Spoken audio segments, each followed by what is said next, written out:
मुझे ये पूछना था कि हमारे पुराणों में क्या लड़कियों को अपने माता पिता की सेवा करने का अधिकार नहीं है? नहीं, क्यों क्योंकि नहीं है? आजकल जब भी कुछ बात होती है तो कहते हैं नहीं तुम लड़की हो, तुम्हारा एक पैसा कैसे ले सकते हैं? माँ बाप खुद कहते हैं तुम कैसे कर सकते हो, तुम्हारी कमाई कैसे ले सकते हैं?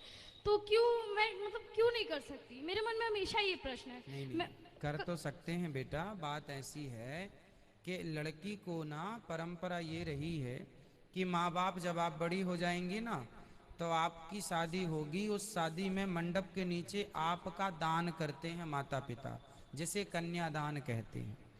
तो जिसको दान कर दिया, अब ये वस्तु आपने हमें दान कर दी, तो दान करने के बाद अब इससे आप क्या लेंगे? मेरे इस माता पिता का कोई बेटा नहीं है, मैं ही हूँ, तो जो करना है हाँ, मैं ही करूँगी। हाँ, तो फिर आपका शादी के बाद भी आप अपने माँ बाप की सेवा भी कर सकती हैं। आप अपने माँ बाप को अपने साथ भी रख सकती हैं। जो बेटा है वो तो बेटा सेवा करे, पर जिनके बेटा नहीं है सो बेटियां करती हैं, और आपको करना ही चाहिए। कभी ऐसा शास्त्रों में कहीं मना ही नहीं है कि नहीं जी नहीं करना, ऐसा लिखा कहीं नहीं है। बोलते हैं ना हमारे यहाँ बेटियों का नहीं खाया जाता। नहीं हम खाते। वो देखो, दो स्थितियां होती हैं सामान्य। देखो, दूध में आपको हमने दूध दिया, आपने दूध पी लिया, पर आपको पता चल जाए कि इसमें मक्खी पड़ी है, तो फिर आप वो दूध नहीं पिएंगे। हम्म। तो जानकर तो मक्खी नहीं निकली जाती।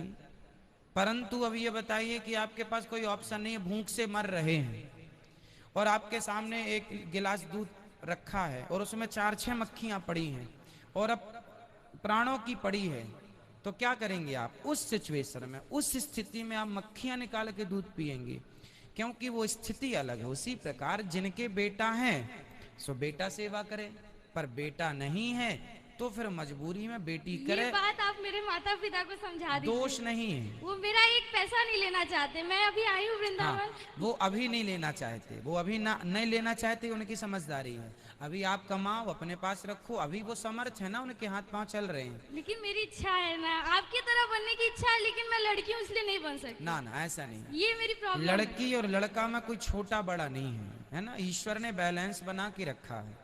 ईश्वर ने पहला स्थान लड़की को ही दिया है, लड़के को बाद में। लड़का पैदा होता है भाग्य से, लड़की पैदा होती है सौभाग्य से। 100 मतलब 100। जब सौभाग्य मिल जाए तो लड़की, और एक भाग्य से लड़का। लड़का होता है भाग्य से और लड़की होती है सौभाग्य से। 100 मतलब 100 भाग्य। जब भाग्यशाली हो, कहते हैं हर बच्चे के हर बेटे के सिर पर बाप होता है, मतलब हर पुत्र के नसीब में बाप होता है। हर बेटी और हर बेटे के नसीब में बाप होता है, पर हर बाप के नसीब में बेटियां नहीं होती, है ना।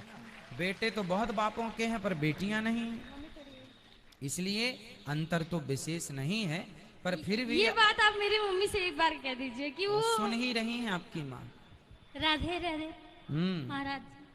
आज मैं धन्य हो गई कि मेरी बेटी ने बेटा बन के मुझे तीरथ करा दिया।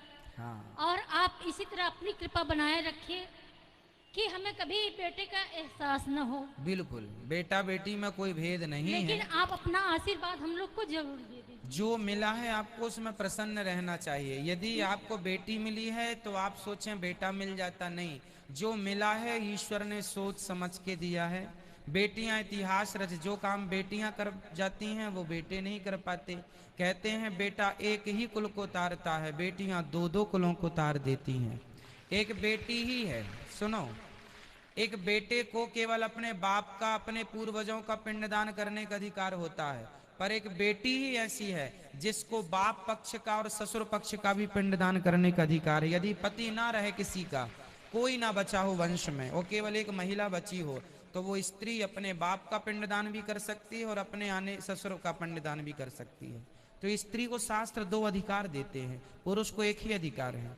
तो पुरुष से स्त्री का स्थान ऊंचा है, इसलिए पहली वंदना स्त्री की होती है। सीता राम, राम बाद में आए, सीता जी का नाम पहले है, सीता राम। राधे श्याम, श्याम बाद में है, श्याम दूसरे नंबर पर है, राधा एक नंबर पर है। गौरी शंकर, गौरी पहले नंबर पर, शंकर। हमारे भारत में, हमारी संस्कृति में नारी का स्थान सबसे ऊंचा है। इसलिए सीताराम कहा जाता है, राम सीता नहीं कहा जाता। राधे कृष्ण कहा जाता है, कृष्ण राधे नहीं कहा जाता। प्रणाम खुश महाराज जी। रहिए, खुश रहिए। बैठ जाओ, अभी दे रहे हैं।